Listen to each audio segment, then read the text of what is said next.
আসসালামু আলাইকুম। বাংলাদেশের প্রত্যেকটা জনগণকে আমার তরফ থেকে শুভেচ্ছা জানাই।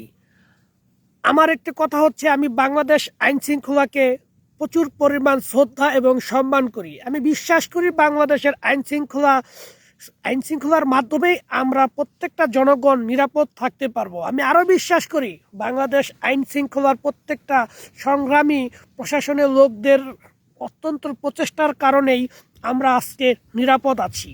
তবে কিছু কিছু কাজে দেখছি কিছু কিছু আইন শৃঙ্খলা বাহিনী বিনা কারণে বিভিন্ন নেতাকর্মীদেরকে গ্রেপ্তার করছে।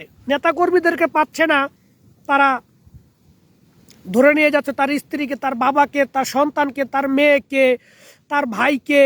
এটা আসলে আমি তীব্র নিন্দা এবং প্রতিবাদ জানাই।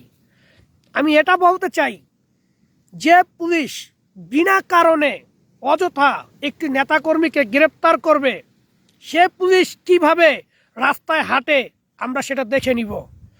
আপনি প্রকৃত অপরাধীকে গ্রেপ্তার করুন, প্রকৃত অপরাধীকে ধরে নিয়ে আসুন। আমরা চাই প্রকৃত অপরাধীদের যাতে শাস্তি হয় বা তাদের যাতে আটকিয়ে রেখে যে দেশকে নিরাপদ রাখা যায়।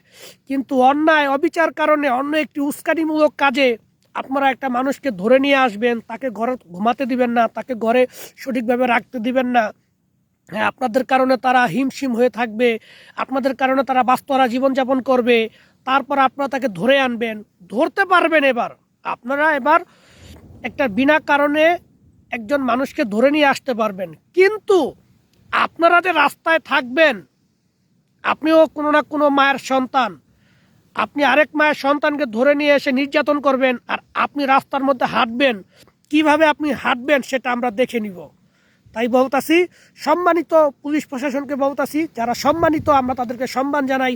আর যারা অসম্মানিত, যারা কিনা দুর্নীতিগ্রস্ত, যারা কিনা একটা দুষ্কৃত চক্রের মাধ্যমে ভালো ভালো মানুষদেরকে হয়রানিমূলক করছে, আমরাও তাদের ব্যবস্থা গ্রহণ করব।